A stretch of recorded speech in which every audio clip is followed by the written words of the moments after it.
One of the biggest misconceptions in the industry is, you're always told to be consistent in everything you do. So consistent branding, consistent marketing, consistent content, consistent sales, everything's consistent. But then the misconception is consistency means the same, and it doesn't. So I think if you can just aim initially to make sure that everything in the back end of your business, like you said, past the paywall, when people are actually in the business, if you can aim to just make them feel as comfortable as possible in resources that you give them and the amount of, I guess, effort and the amount of touch points that you give them during the onboarding process, and that'll make them feel safe. I remember that your target audience is also your client base, because they've all got the same problems. That's the reason why they're your target audience. So if you can build as much of that into a members area as possible, then there's no reason why they won't go to the members area, because they have to get one of those 7-8 things. When you're a coach now, you're trying to be consistent and you're trying to wonder how I'm going to create so much content when I've only got 2 hours a week. That's how you do it.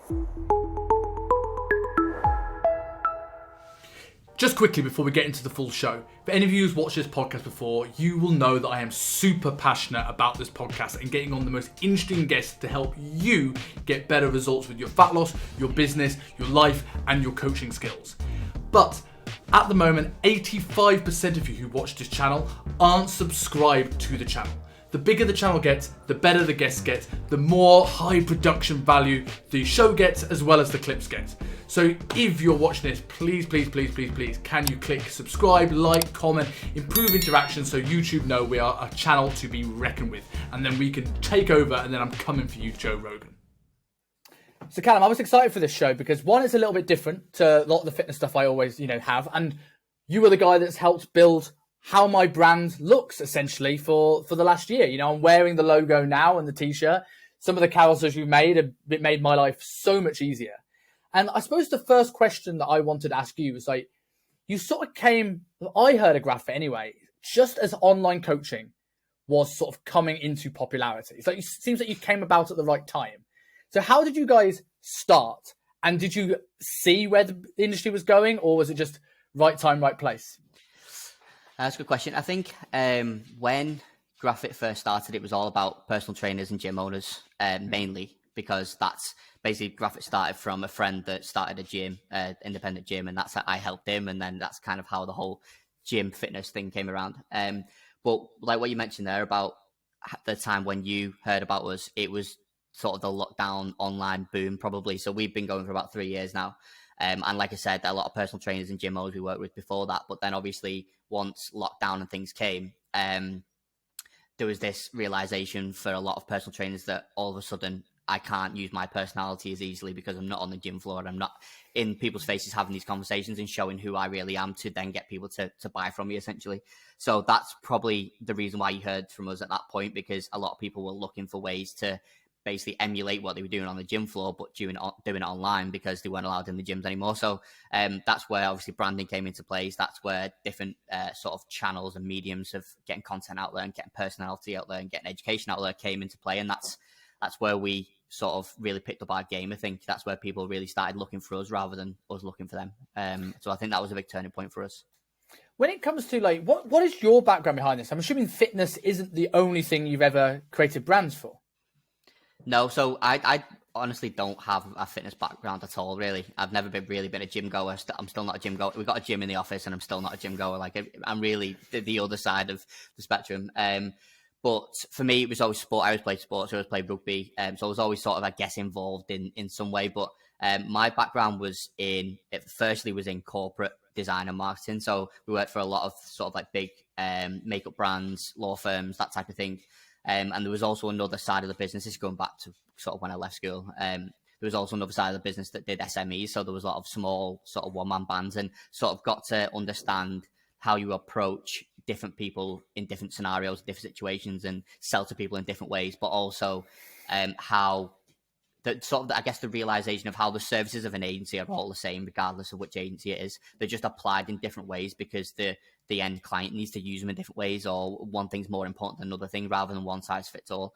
And that's sort of how I started. And then back then there was one person for everything in an agency. It wasn't these multi-skilled freaks that are coming, like these creatives that are appearing now who can edit videos and build websites and build brands. That wasn't really a thing. So there was a web designer, a web developer, a graphic designer, a video editor, a marketer, a digital marketer. There was a person for everything. So I got a feel of all of that. And for me, I was young. I just basically wanted to bring some money home to pay keep and stuff like that. And I thought, the people that's going to earn the most money in this business are the people that can do everything or as much as possible to a highest possible standard, and that's the route that I started on. So that's sort of how my journey started, and then the fitness hat applying the services and the knowledge that I built over time to fitness was literally 3 years ago at that point. Well, probably going back about 5 years ago when the friend's gym first started, but that's where I really started to understand, while I was running this side thing of doing things for fitness people alongside doing mass scale marketing and mass scale digital,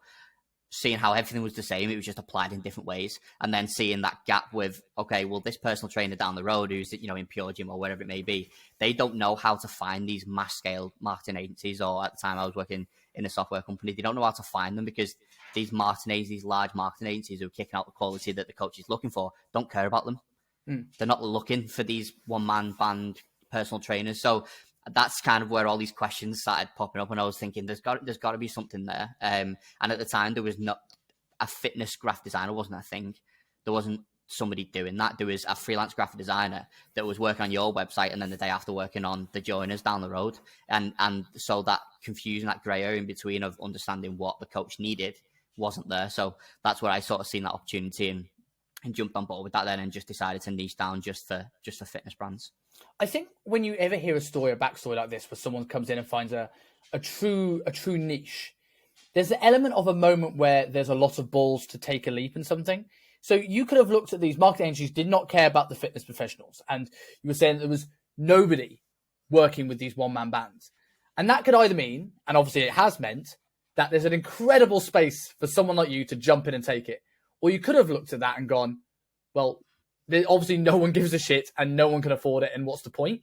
What is it that you think that made you confident enough to go, no, there's money in this? I think I was used to working with brands and business owners that really didn't have a clue. So the way we would get clients before all of this was, you are a joiner, you are a baker, you are whatever you may be, and you literally have no clue how to market your business or how to build a brand.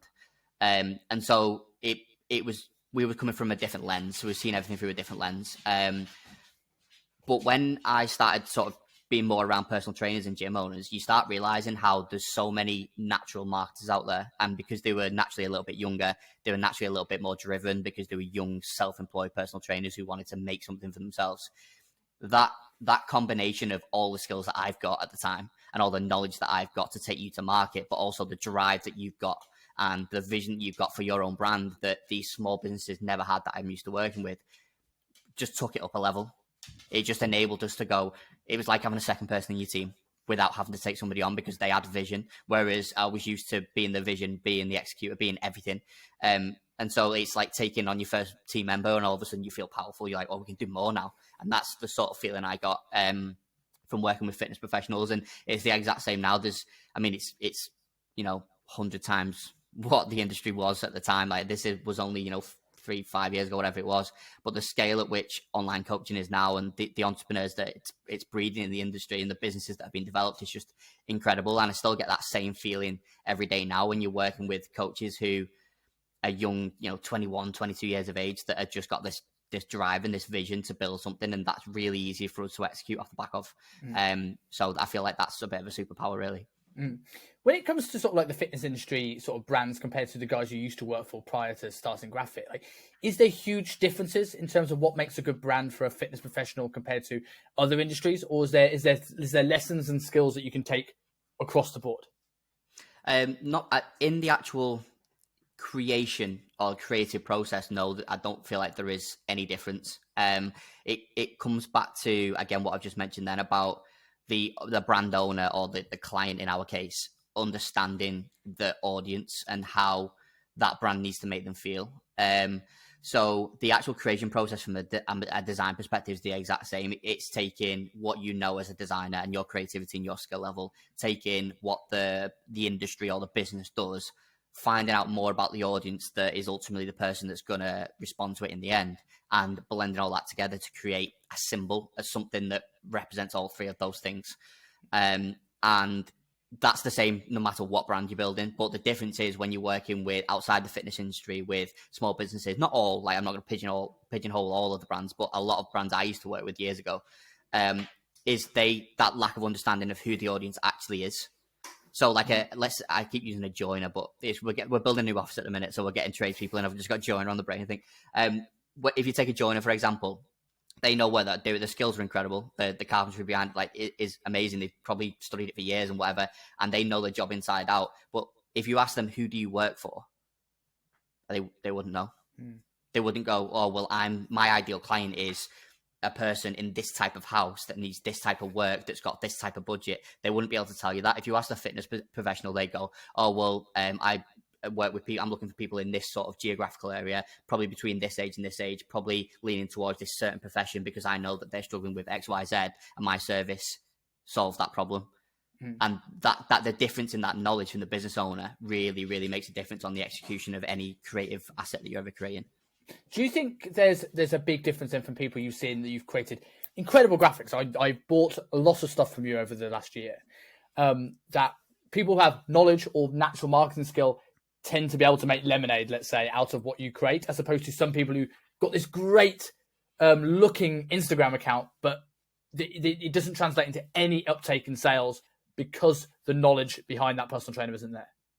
Yeah, so we joke about it internally quite a lot. Actually, there are a lot of coaches that if you was to look at their social media presence, they literally look more like a design agency than we do, because it's all pure like Canva work, and they read the branding 101 book and then just stuck a color on everything and stuck a logo on everything and off you go. And obviously it's not as simple as that. We all know that it's not as simple as that. So what we're about is not sort of pigeonholing different areas of the industry, but also making sure that we've got an offer for each area of the industry, if that makes sense. So we serve the fitness industry. We don't serve an angle of the fitness industry. So we don't say, okay, we're only going to work with coaches who have a team and who are turning over X amount of money, even though our flagship service applies to them more than anybody else. But we've also got something like the Asset Academy, which is we would class as a lower price point and a lower end tier, but that does exactly what you just mentioned. It doesn't just give them the end product and do everything for them. It gives them the tools to action things if they want to action it themselves. Because I think a big point that a lot of coaches will soak in, and they're being told by a lot of business mentorships and just people offering advice in the industry, is the question of, do you have time to do it, and should you outsource, and blah, blah. There's a lot of questions around that. And so I think people end up going from struggling to using Canva to all of a sudden spending thousands a month on outsourcing things when they actually don't need to. There's a few different stages in between that.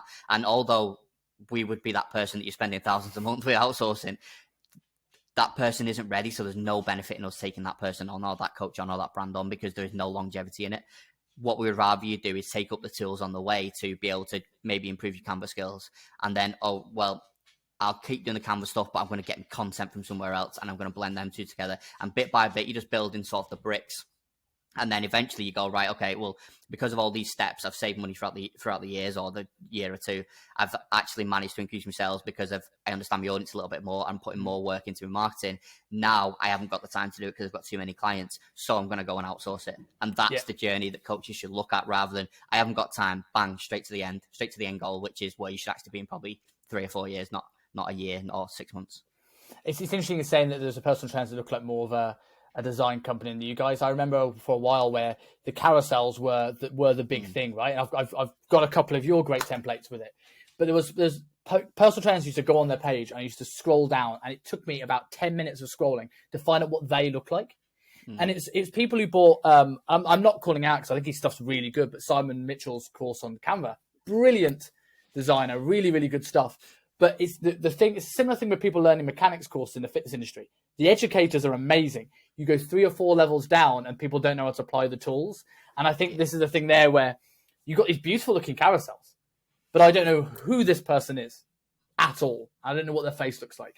Is there a line where it's too professional, where a little bit of amateur looking could actually be a good thing? Yeah, I think a blend of everything, and it comes back to branding as well. So one of the biggest misconceptions in the industry is, you're always told to be consistent in everything you do. So consistent branding, consistent marketing, consistent content, consistent sales, everything is consistent. But then the misconception is consistency means the same, and it doesn't. It means just consistently doing something, not consistently everything looking the same. So when you apply that to branding, and a coach sort of soaks this information in from an educator in the industry, and they go, okay, well, I need to be consistent. So everything that I feel like I'm not doing enough of now, I'm going to do it more and more and more, which means that they all look the same, which means that you're actually going backwards, not forwards. So it's just more about finding out what the blend of your marketing mix is. So it's, you know, a video showing you speaking to a client, it's a client win, it's a transformation, it's a testimonial, it's me on a Sunday with your wife or your husband on a day out showing that you're a real person. Figure out what that mix is, that message that you want to get out each week, and be consistent at that. And then within that, you go, okay, right, well, what parts of that are going to be branded? So, you know, 2 in every 5 posts are going to have a logo on it. That's probably a good mix. You probably want a bit more personality in there, but you also want brand consistency in there. So you've just got to really figure out what the end goal is, and then work backwards and go, okay, right, how am I going to brand that up? What's the message of that? And I think that's a huge misconception on consistency. But being too professional is definitely, it's something I've battled with, I'd say. I've just got this sort of high end, really sort of high level visual that I want to achieve all the time. And quite frankly, it stops you from executing a lot of the time. So for the past 12 months, because of this sort of, I guess, polished look and high quality look that I want to portray online, because I can't achieve it to that level, to the volume that I need to, because it's just not, quite frankly, it's just not possible. I don't have the tools to do that. It stopped me from sharing a lot of content.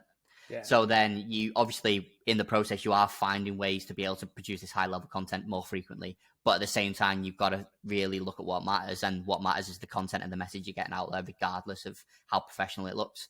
And so, as you can probably see now from what I've just mentioned over like the last 2 or 3 minutes, there's so many different questions that you've got to figure out before you get to that end result. And more often than not, you find yourself that you have to work backwards, not forwards. You have to find out what the end result is, like I said before, and then work backwards and then go, okay, this is how I'm actually going to do it, and then execute. That resonates to me about that level of almost perfectionism when you get used to a high standard. Like it's what a lot of personal trainers, especially people that have worked in high end PT studios. I thought when lockdown happened and all of a sudden I don't have a pendulum squat. I'm like, what do I do now? And of course I know, but in my head it's like, yeah, but it's just a bit crap, isn't it, in comparison? And you're always having that comparing. And I felt with my branding, it's like I go through phases of it looking a little bit polished and then pulling right back and looking a bit more amateur, and then finding sort of this middle ground growing over time. And I always refer back to, I don't know if you've heard of Pat Davidson. I've had him on the show a couple of times. And his was like bright pink Twitter style posts about 6 months ago. And it was just because the message was good. And now it looks way more polished, but the message has stayed the same. And that's why it's worked, as opposed to just being all like style, no substance. Yeah, exactly. Liam, who's our operations director, he's a coach himself as well. And he always, as I say, he says that there's no such thing as filler content, but there's a such thing as shit content. And that's honestly what it comes down to, because a lot of coaches, when they're trying to figure out what this weekly mix is of content they want to share, I'll guarantee a lot of coaches into this now, they'll have at least one filler post in there. It's usually a post that it's a bit of a nothing post, but they know they need to post that day, but they haven't really got anything or any time to produce anything. And that's what that saying comes back to. There isn't a such thing as a filler post. Everything has to have a meaning. Everything has to have a message, regardless of the visual. Although I will always strive, and everybody should always strive for the best visual that they can present, whether it be in imagery, in creative, in graphic, in whatever it is, always the best quality you can possibly produce at that time. But the message is more important. So if you take Instagram, for example, obviously it's a very visual platform, but we still have the benefit of the captions a little bit more to something like TikTok or YouTube Shorts. And so that caption is the perfect place to redeem the visual if you feel like it's not up there, with the message reiterating something that you really believe in, or a pain point that you know that your target audience has got. So that's something that I would always remain in my mind, really, when it comes to sort of thinking of content ideas. When it comes to the message, like a lot of this is probably about having a story, a consistent story of what you guys offer. How does someone sort of zoom out and when they look at the content and stop putting, not filler posts, but shit posts because it's like rushed? How do people sort of work back and go, right, there's an overall message here?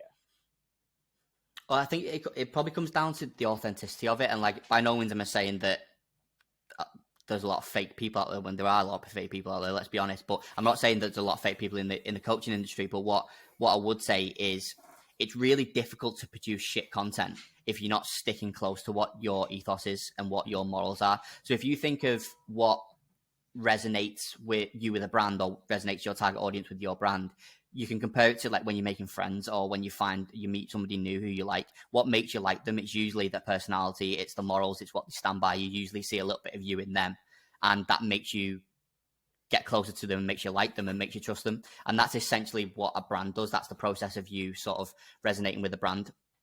So I think that's what you need to think about when you're creating content. If like the message, what is the message? The message is you. The message is your morals. It's what you understand to be the benefit of your service, because you know that that's going to resonate with the people you want to resonate with. So I really find it difficult to say that you should be creating shit content, or you should even be any closer to creating shit content, because if you just stick to what you know and what you believe in, then it's never going to be shit content. You're always going to attract people that are similar to you. You're always going to attract people that resonate with you as a person, because it's you. You're talking about you. So, you know, what do you mean by shit content? Is it because there isn't a fact in there that you've pulled off Google because you're saying that like 99% of people are like, whatever it may be? That doesn't make it shit content. Just come down to you. Just talk from what you believe in, and it'll never be shit content. So other than obviously the authenticity you mentioned before, what do you think makes a good brand? Let's look at forward facing first, in terms of on Instagram, social media, the stuff that most people always associate with a brand. What makes somebody successful in that world? Consistency, definitely. I know it's a bit of a buzzword, but definitely consistency. And I spoke about this a couple of weeks ago. I think one of the things that pulls me to brand as a business owner, which a lot of people listen to this will be business owners. One thing that I really resonates with me is consistency in business, because as a business owner, I know how hard it is to be consistent. So anytime I resonate with a brand, it's always because they've always been at the forefront of, you know, that type of thing, that type of product that I'm thinking about for the longest period of time. And you really appreciate that, because you know it's difficult to do. So for me, if you're this business owner, listen to this, and you're thinking, right, what's going to make people stick? It's like, well, who's your audience? What do they appreciate? What do they really buy into? And make them realize that you're also good at that, or you're also consistent at that. And then that naturally, like I said before, that naturally will hit them. And that's how you make people resonate with the brand. So if someone's resonated and they've bought from you, and I know this is the thing that you quite like talking about, and I actually think it's a very interesting topic of talking about where branding plays a role when somebody's past the paywall, because it's much easier to retain clients than it is to get new clients. Yet often all bets are off. All the branding sort of comes off a little bit when someone gets behind that paywall. And you're great for the first 6, 10, 12 weeks of a transformation, and then they struggle for the 6-month client, the 12-month client. So what role does branding play in that client service part of the equation? I think that's where you sort of need to try and blend together the professionalism with the personalization. So obviously, it's no secret that high-level branding will build trust. It'll make people trust you because it's consistent, and people always resonate with consistency and trust. So I think if you can just aim initially to make sure that everything in the back end of your business, like you said, past the paywall, when people are actually in the business, if you can aim to just make them feel as comfortable as possible in resources that you give them, and the amount of, I guess, effort and the amount of touch points that you give them during the onboarding process, then that'll make them feel safe. And that's got to be the ultimate goal. The ultimate goal, once you get somebody to give you money, is to make them feel safe, because everybody is the most vulnerable when they've spent money. Nobody actually naturally likes spending money. So when they give you, hand over their money, their hard-earned money, then they're the most vulnerable. So it's about making them feel safe immediately. So that might be in the way, like, there's obviously different ways you can do it. So if you've got a members area, then it might be in the way that you introduce them into that members area. If you've got a Facebook group or a WhatsApp group, it might be in the way that you have the rest of your team or the rest of your clients introduce them into the industry, into the community, because it makes them feel safe. Like, there's all different ways that you can make them feel safe when they come in. And like, I know you said, how does branding help? That is branding. So obviously there are the visual elements of a brand, like a logo and like consistency and colors and fonts, which is all great stuff. But that's the easiest part of it. Everybody should have that as non-negotiable. The rest of the branding is the culture that you bring them into. And that's what makes them feel safe, and that's what makes them stick over a long period of time. Because the worst mistake you can ever make is spending too much money on finding a client and then that not recouping that money back because they're not with you long enough. It's the worst thing you can ever do. It's on a vicious cycle in business, and it's not a good place to be. So I wouldn't worry a whole lot about the visual element of a brand once they're in the business.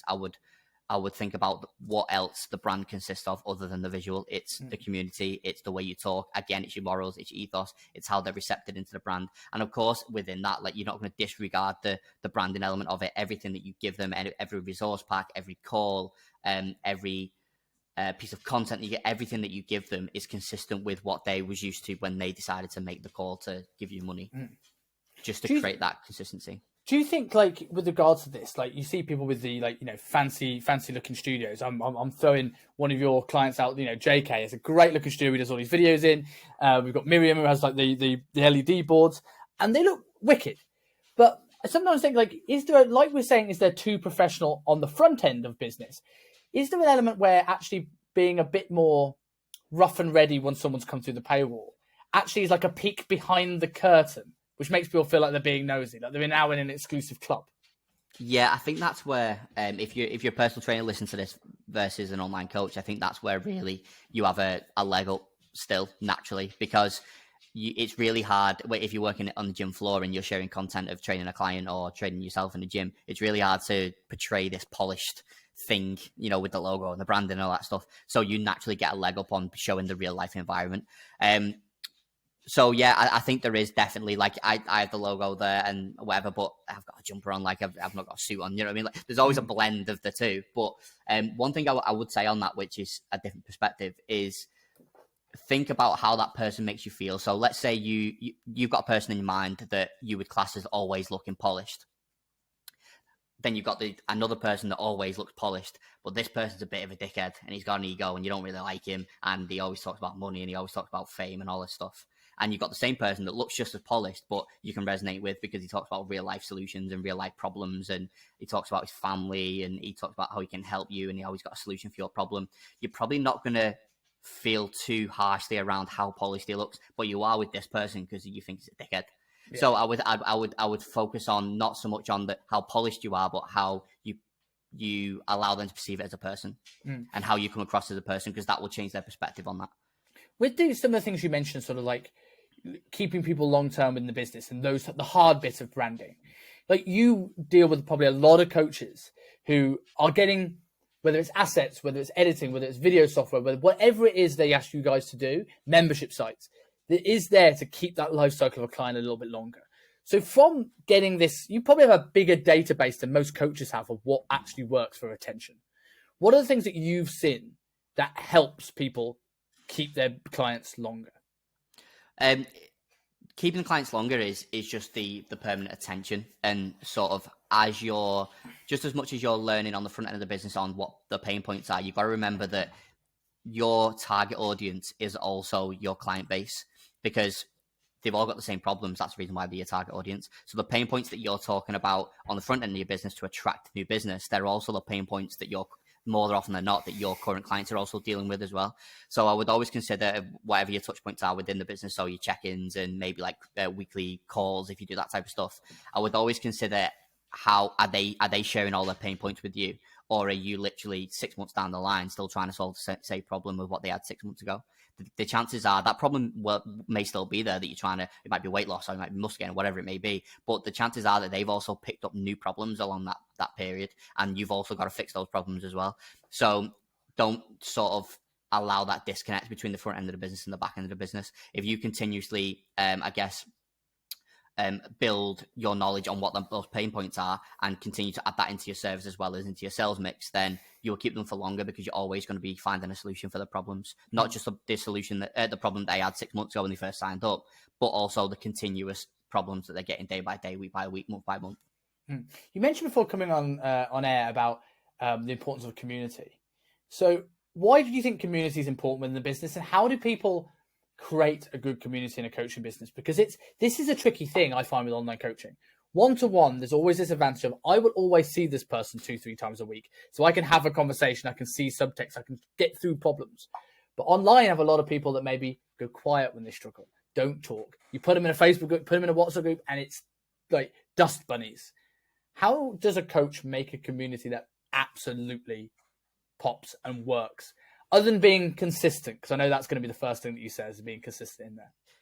Yeah, consistency, you could say that about that could be the answer for everything. Like consistency matters in all walks of life. But I would say the biggest problem that we see is people, or a lot of coaches, whoever it may be, would say that their community is this group of people that are paying them all £200 a month each for coaching and blah, blah, blah. That's their community. But that's not a community. It's a group of customers.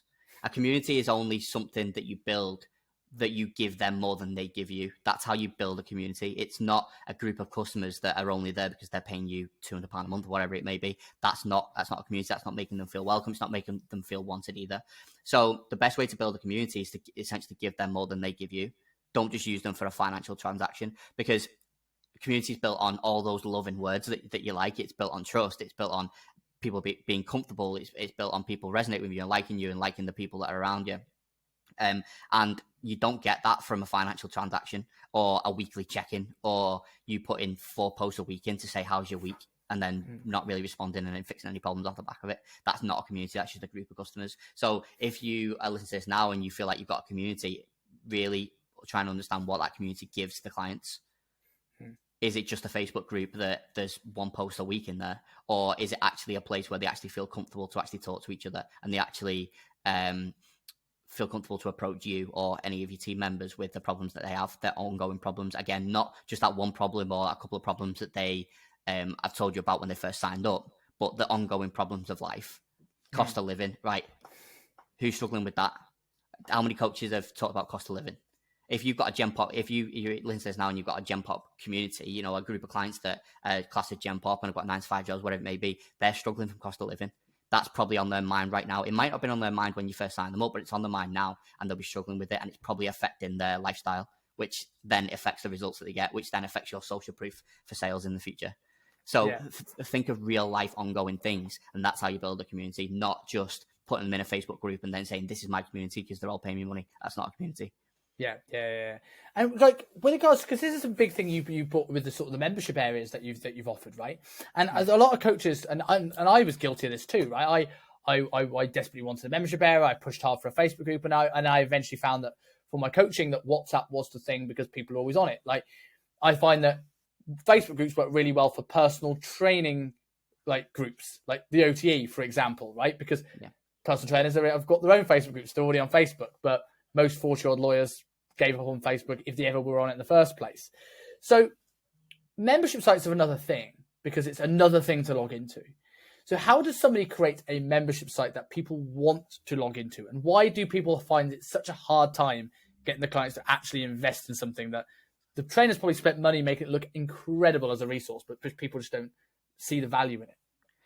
Well, I think that's probably, it's a good question actually, because it's probably one of the issues that coaches have that I think about the most. And not just because we offer members areas, but because every time we've either built a members area for a coach or somebody inquires about one or whatever it may be, or asks us for advice, it's always that I've got a members area or I'm getting a members area, but I'm worried about them not using it. Because unfortunately for the coach, that no matter how much you spend on a members area or how much time you put into it, that doesn't necessarily mean that people are going to use it.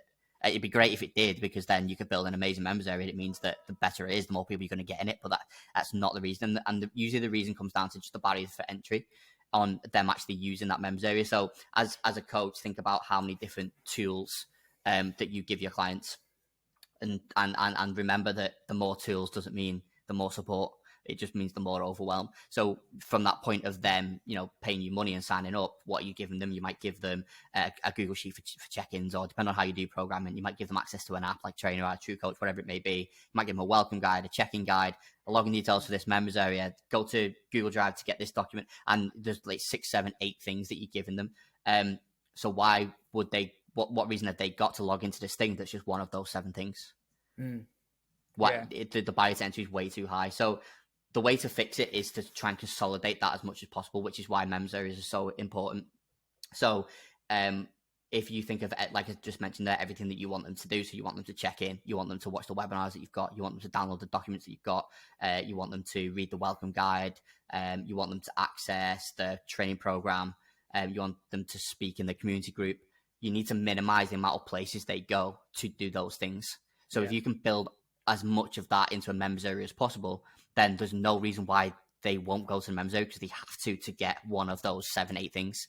Does that make sense? It's really simple. When you think about it, it's really simple, but you just don't think about it because you're using the best tool for each thing. So you're using Typeform, Google Drive, Calendly, you're using all these best tools. But the problem is one's there, and it's really difficult to sort of bridge the gap between them. So the best thing you can do as a coach, if you do want to invest in a members area, is try and consolidate as many actions that you want that client to take within that members area as you can, so that wherever they need to go, whether they need to check in or whatever you want them to do, they have to go through that login page. Yeah, and naturally they'll pick up the rest of the content that's on there. Yeah, this is something I've definitely been guilty of. I'm like, as you said, you found the best tool. I've streamlined every single part of the process, but unfortunately now there are 9 parts of the process, and that's where the overwhelm is. And I think it comes down to what you were saying before as well about knowing your audience. I think one of the things, like for me, is like what I'm best known for is mentoring and educating and teaching and speaking and doing this sort of stuff, which is great. And this is why I've done this 180 in my business and speaking to coaches and creating an education product. It is what I'm good at. What I was trying to do 6 months ago was trying to say, well, I'll create these amazing webinars that will absolutely transform the way a client thinks about fat loss and make it easier for them, forgetting the fact that my client has 20 minutes just to eat, take a shit, and maybe do a training session, let alone watch a 40-minute webinar. And I think a lot of coaches, with the best intentions, try and put so much on this members area that's great content, but forgetting that their clients actually have no ability to actually use it. Yeah, exactly. And we even go with members areas that we build now, we either go as far as integrating things like Zoom and podcasts in there as well. So obviously, like you might record, like we're using Riverside today, and then that will probably go on Apple Podcasts and Spotify and maybe YouTube and things like that, which they are obviously the best mediums for those things, and it has to be there. Like you want your podcast to be on Spotify and Apple, it has to be there. But at the same time, going back to that problem that I said earlier about having too many places for that person to go, is put it in your members area as well. Every tool that you use, so like Riverside or Anchor or whatever it may be, Transistor, all them tools, they all have embed features. So as well as the content is on Spotify for people that want it on there, put it in the members area as well, because when you push them every Tuesday to go and do their check-in in there, and they go, oh, he posted a podcast yesterday, it might not even have, if it's an older man or woman or whatever it is, they might not even have Spotify, they might not have Apple Podcasts. So actually they're going to go, oh, I'll listen to that as well on my walk tonight or whatever it may be. So even if you are using other tools, try and repurpose the content as much as you can. Like I said, like you don't want to come away from using the best of breed tools like Spotify and Apple. They have to be there, but also try and essentially mirror that content with as little ease as possible, or most ease, in that place that you want them to be. And the same with Zoom. So one of the biggest problems that coaches have with webinars and things like that is the fact that Zoom emails get lost in spam all the time, and it's really annoying because then they post in the Facebook group and you've got to send it, and you're doing sort of double everything. So we integrate Zoom so that to access that weekly meeting, they have to log into the members area to get to that meeting, which means that on there, they've also seen the podcast that you've shared yesterday, and they've also seen the new webinar, and while they're going to have a look at the calendar to see what's on next week, and all these things are all in that one place, and that's how you create the need for them to have to be in that members area. Do you think people make the jump too quickly? Like, I get it. A lot of personal trainers are trying to build revenue as they come, and they'll just do little bits. Like, I can now afford this. I can afford Typeform. I can afford this. Do you think it's almost better stockpiling, staying with the basic, and then taking a leap? Because like looking at what you're saying now, and this is from someone who has overcomplicated the process a lot over the last year in some ways of having all these different places, taking something like your hybrid meal planner and running that into the ground. It's like, I've got a meal planner, I've got a client log, and I have everything in one place, but it's a spreadsheet. It's not perfect. Is it better to stay there longer and then go to a membership site, so you're going from all in one place to all in one place? Or do you think there's benefit in, yes, and now we'll add Typeform, but now we'll go to Trainerize, and now we'll go to this, and then all of a sudden you think it's getting better, but it's actually becoming more overwhelming? Yeah, well, I think it comes back to what makes you believe it's better. Is it better because you're now using a premium tool and it's costing you money, so it has to be better? Or it's better because everybody else has started using Typeform and I was using Google Forms, and now I'm going to change to Typeform because everyone else is using it. Is it easy for you, or is it easy for your client? Because if it's easier for you, that doesn't fix any problem for your clients. That doesn't mean that because you started paying 20 quid a month for Calendly, that all of a sudden it's going to make it easier for them to put calls in. It doesn't necessarily mean that. In some cases it will, but it doesn't necessarily mean that. So if you want it to stick with your clients, then make sure it's easy for the client, not just easy for you. Don't get me wrong. I don't want any business owner to think, right, well, as long as this is easy for the client, it's going to be a pain in the ass for me. But as long as it's easy for the client, then I'll do it. You know, there is an in between. But when it comes to taking on new tools, just consider how easy it is for the client. So something a lot more advanced doesn't necessarily mean that it's going to benefit the client the same amount. It might make it more complicated. Who's your client? A Gen Pop client, let's say a stereotype of a 38-year-old lady, mother of two, who's struggling with fat loss. Does she really want to spend a night on Google Sheets? Probably not. Can you give her a better way? Yeah. Do it. And so, don't get me wrong, there's different times in business growth where you've got to consider, right, what suits the masses rather than, the minority. Don't have 5 different check-in processes for 5 different types of clients. But at the same time, just really consider who your client is and what tools they're going to be more receptive to. Yeah. I think I'll add to that as well. Well, something I've started to learn recently is look at the client's behavior rather than potential. I found this with an app I use at the moment, and it could be super simple. And if you block in a bit of time just to do your food tracking and everything else, once in the evening, it could be makes MyFitnessPal look so cumbersome. It's 10 seconds. But the fact is, if every client doesn't book that time in and still does it on the go in the most inefficient way possible, even though you can scream to the hills that you're making this harder for yourself, you've almost got to take the hint and go, what is it about this software that I'm using that makes this difficult and not intuitive for someone to do the obvious thing to me as the coach? Yeah, exactly. And that's, again, it's that disconnect. And going back to your question earlier about want to get through that paywall. So you're given this fantastic tool. The chances are, if you really, really love this tool that you use and whatever it may be, you're probably going to talk about how great the tool is more than you're actually going to talk about how they use the tool. So that's another, area where once they get past that paywall, like you mentioned, and they've got this amazing tool to use, show them how to use it. Record a quick video, make it easily accessible, put it in your Facebook group, say, I know that this is a really great tool because of X, Y, Z, but I understand that it might not be as easy for you to see immediately. So this is exactly what you need to do. And again, that immediate support is what makes people latch on to a long-term benefit of, whatever the services that you're offering. So to go into some closing questions, I know you've got a call coming up soon, and go a little bit back onto the surface layer. You said that everyone talks to you about color schemes. And I'm assuming that's a very surface level question in itself. But I want to dig a little bit deeper into this, because a lot of people talk about color schemes evoking certain emotions, like certain colors give a certain message to your brand.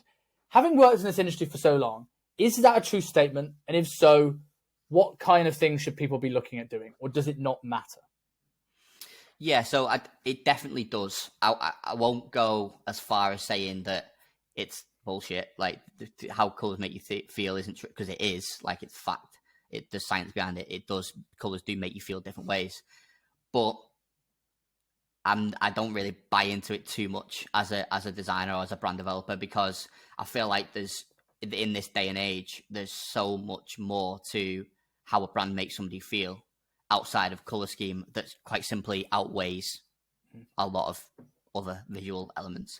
I think maybe going back 10, 15, 20 years, when there was less to a brand and a brand was something that you knew as a household thing, then that pure visual element will make you feel a certain type of way. That color will make you feel a certain type of way. And there is still an element of that, but there is so much more to the visual of a brand that sort of combines to give you a feeling.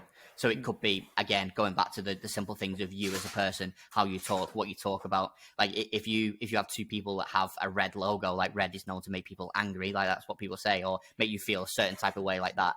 If you have 2 people that have a red logo or have red everywhere, and one of them's an absolute muppet and one of them's a really nice person that you feel understands you, then that red's not going to make you feel angry as the person that really understands you, but the red of the person that you think's a muppet is going to really piss you off. So there's so much more in between that connection that you've got to consider. And I know that's a long-winded, answer, but I genuinely believe that that's true. And so when we get coaches that come into us to build their brand or build the logo, whatever it may be, we just ensure that they don't focus on that too much. Although it is a large part, because you've got to consider what areas of the rest of the brand that color comes into. So if it's a really overpowering color, for example, it may work in the logo, but once you're creating social content and resources and everything else in the back end of the business, then it might be a little bit too overpowering. So there's a wider scale problem you've got to solve. And when it comes to fitness professionals, is there a benefit of them people being more of a personal brand rather than a business brand? Because I think there's a lot of things where some people can look too much like a big conglomerate before they actually start, where people buy people, probably, I would think, in the fitness industry. Yeah, I'd say it depends what your medium to longer term goal is. So for me, I can only talk about my own, I guess, experience. For me personally, when I started Graphfit, there was sort of an option there. Do I want to go down the route? Because if you look at, if any coach listens now, think of anybody that offers graphic design or anything in the fitness industry. Some of them will be, oh, it's Graphfit, or it might be, oh, it's that person, it's that name. So I kind of had that decision to go, right, should I be Callum, the fitness graphic designer, or should I be Graphfit? And I chose to go down the route of Graphfit because I knew that I wanted to build a team and more of a wider culture that was bigger than me, because I want to build a scalable brand that then in the future is going to repay me for all the hard work that I've put in over the years. And that doesn't mean that can't happen with a personal brand, but it's much harder to do because you can scale a personal brand to millions, billions. People do it in the world all the time. There's £1 billion brands that is just down to a person, but unfortunately, it's not worth anything to anyone, because unless you're there, there isn't a brand there. So, and don't get me wrong, there's a lot more complexity to it, but like looking at the simples, then that's the way it works. So for me, I would look at what you want to do in the future. Do you want to build, a company? Do you want to build something that's bigger than you, or do you want to build a nice sort of comfortable living around you and your values, and you're not really looking to build a team of 5-10 coaches, whatever it may be, and then that would very much dictate what option I would go down. Last question before I find out everything that you guys offer as a business. With the way Instagram's changing now, with the rise of TikTok, where do you see content going? What do you think's next on the horizon? Are we in the reels for the foreseeable future, or is it going to change? Yeah, I think this isn't where content's going. It's where content is now, and it's where content's been for the last 3-5 years. The real idea and how you take snippets of content and repurpose them has been around for as long as I can remember. It's not new. It's just now coming to a point where a lot of the tools that we use, a lot of the social media channels that we use, are sort of doubling down on that type of content. It's the short form snippet content that the aim is to really catch your attention, to push you to something else. And in the wider industry, they call it TikTokification.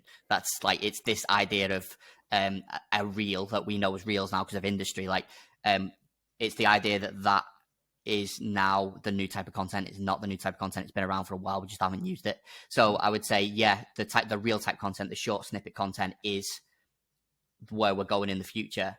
But I wouldn't think of it as real content. I would think of it as a 60 to 90 second snippet of value that you need to use to push them to somewhere else. There's got to be something on the back end of it. A 60 to 90 second reel or YouTube short or TikTok that hasn't got anything on the back of it is pointless. So you might get some likes, but what's the conversion off the back of that? Do you want to push into a video? Do you want them to sign up for something? Do you want to give them something for free? There's got to be something on the back end of that to make it worthwhile. So I would consider in future making content, or right now making content, but going into the future to future-proof content is repurposing. Like, that's all the only thing you've got to focus on. So if you're going to create a piece of content, right, how much can you get out of that piece of content? So you're going to create, you're going to do a podcast. We're doing a podcast now, right? What can you get out of that? Out of a podcast, we're on 48 minutes now. You've got a 48-minute long form video that can go on YouTube. You've also probably got easy 10 to 15 reels that you can pull out of it. You've also probably got 1, 2, 3 sort of longer form compared to a reel content you can post on YouTube again as clips, back on Instagram. You can send the conversation out on an email. You can audio transcribe it. You can do so much with one piece of content. And of course, the number one benefit there is that the fact that you're producing more content, but it's also that you don't have to produce as much content because you're getting so much out of that one piece of content. And again, when you're a coach now, you're trying to be consistent and you're trying to wonder how I'm going to create so much content when I've only got 2 hours a week. That's how you do it. I think that's a really good message there in terms of that. In terms of everyone talks about the TikTok and the reels and the short form content being based around people don't have attention spans anymore. Everyone wants these dopamine fixes. But we've also seen the rise of podcasts and Joe Rogan, who does 3-hour episodes. I think people are lonelier than ever. I think people want more connection, and people are looking for long-form content. There's just so much of it. You've got to do something to grab your attention. Why should I listen to Simon and Callum over Joe Rogan today or Modern Wisdom today? So I think there is a market for long-form content. I think you're right. Like, you've got to have something behind the short form, or it's kind of pointless. Yeah, I mean, like, so you look at like we're on 50 minutes now. So if let's say you post this podcast on YouTube, realistically, is somebody going to look at a 50-minute video of me and you talking and going to go, oh, I can't wait to watch that? Some people might, if they resonate with you in a certain way for whatever reason, they might, or you're a customer, whatever. But there's got to be something that pulls them to that. So the thing that makes them watch that over something else is the fact that they also follow you on Instagram, TikTok, and YouTube, whatever it may be, and they've just seen a 30-second snippet where you've just said something that either they don't agree with or they do agree with, or something that's just solved the problem that they've got currently. That's what's then going to push them to watch the 50-minute video. Yeah. And so that's the really important part that people are missing. So for anybody who wants to, contact you guys, tell us a little bit about Studio Unlimited, Asset Academy, and where can people find Graphfit? Okay, cool. So we're the fitness brand specialist. That's what we go by, because we genuinely are, without sounding too cocky. That's what we do. That's what we believe in. We have 3 main pillars of our business. We have sort of one-time custom projects. So if you need a logo, if you want us to build a brand, one-off ebooks, custom stuff, we can do that. The other 2 are Studio Unlimited and Asset Academy, which are both sort of membership. So Asset Academy is all based around done-for-you content. So recipe books, things like we were on about before, about the back end of the business. Once they get past that paywall, those resources that you give to them, slide decks, ebooks, content, lead gen, all that type of stuff. It's all done-for-you content that are built in-house from us, from our coaches. And then we have Studio Unlimited, which is, I guess, our flagship service, which is basically every single thing that we offer. So members areas, website design, video editing, graphics, all that stuff wrapped into one flat monthly fee, which is aimed at those coaches out there that are really on a scaling phase, and they've got a team probably, and they're really pushing their time with the amount of clients they've got, and they really just don't have the time to create content or edit the reels or edit the podcast, and they need somebody to be there at all times. That's essentially what Studio Unlimited is. So that's how we split our services down. And like, it goes back to what I said to you before about, we do niche down to the industry, but we also have an offering no matter what type of coach you are, because we believe that that's what you need at that time. And it might change, but that's what you need at that time. And then when you need something else, when you move on in your business, then we probably got something else for that as well. Yeah. And I can certainly vouch for that, right? You sorted me out with the initial brand, the logo, the color scheme and everything. And then from there, I've just gotten bits and bobs as I've needed them and grown. And I certainly will sort of look at further work in the future, because it's never disappointed. So thank you very much, man. I've generally enjoyed this. It's been a bit different, and I appreciate you coming on. Appreciate it. Cheers for your time. Guys, thank you very much for watching the podcast. If you're like me and like to binge watch podcast episodes, click here for our most recent episode. And if you enjoy the show and want to be updated when new videos come live, click here to subscribe to the channel.